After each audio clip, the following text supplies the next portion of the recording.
வணக்கம். இது உங்கள் மக்கள் மருத்துவம்.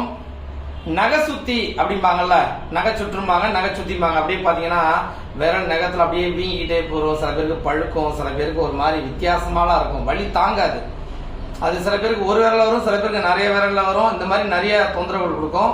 அப்ப இந்த நகை சுத்தி வந்தா என்ன வீட்டு வைத்தியம் பண்றது? ஏன்னா இதுக்கு போய் ஆங்கில மருத்துவத்தில் ஒன்றும் பெருசா பண்ண முடியாது.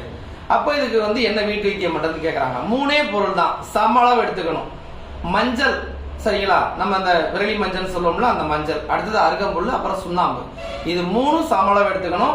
வேணா சுண்ணாம்பு வேணா கொஞ்சம் குறைச்சிக்கலாம், மற்றதை வேணா இப்போ 10% இது ஒரு 5% அந்த மாதிரி கூட வச்சுக்கலாம். இது மூணும் எடுத்து நல்லா அரைச்சு, சரிங்களா, நல்லா புரிஞ்சுக்கணும். மூணையும் நல்லா அரைச்சிடணும். அரைச்சிட்டு லைட்டா தேங்காய் எண்ணெய் வச்சு அப்படியே அந்த இடத்துல தேய்ச்சி விட்டுறணும். அந்த அந்த குழச்சி வச்சிருக்க முடியாது, அரைச்சு அதை லைட்டா தேங்காய் எண்ணெய் குழச்சு இப்போ இந்த விரல தான் அப்படின்னா அப்படி வச்சிடணும். இது மாதிரி பகல்ல இரவு அப்படியே தொடர்ச்சியா செஞ்சுக்கிட்டே வந்தீங்கன்னா நகை சுற்றி சரியாயிரும்.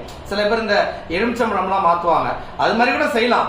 ஆனாலும் இதெல்லாம் இன்னும் கொஞ்சம் ஃபாஸ்டா ரிகவர் ஆகுது. ஏன்னா இப்ப எனக்கு கொஞ்சம் காலமா அந்த மாதிரி போன்ல கேட்கறாங்க, அது நிறைய குழந்தைகளுக்கு வருதுன்ற மாதிரி சொல்றாங்க. எல்லாமே ஒரு இன்ஃபெக்ஷன் தொடர்பான விஷயம் தானே, உஷ்ணம், இன்ஃபெக்ஷன், இந்த மாதிரி பிரச்சனை வரதானே.